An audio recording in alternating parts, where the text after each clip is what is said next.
Hello coders, and welcome to How to Fix. In today's video, we'll be focusing on a new bug that you might find challenging to solve. So without further ado, let's dive into today's bug. Let's now execute code 1 to generate the error and observe the outcome.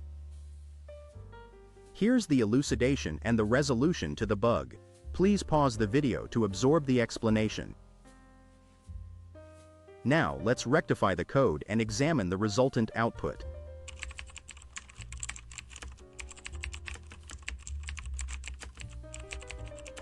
And presto, the code works perfectly and our output is just what we anticipated.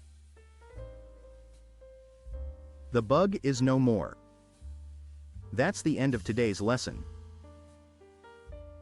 If you found this walkthrough practical, don't forget to press the like button and subscribe to our channel for more code repair videos. Stay enthusiastic, keep advancing, and happy coding everyone.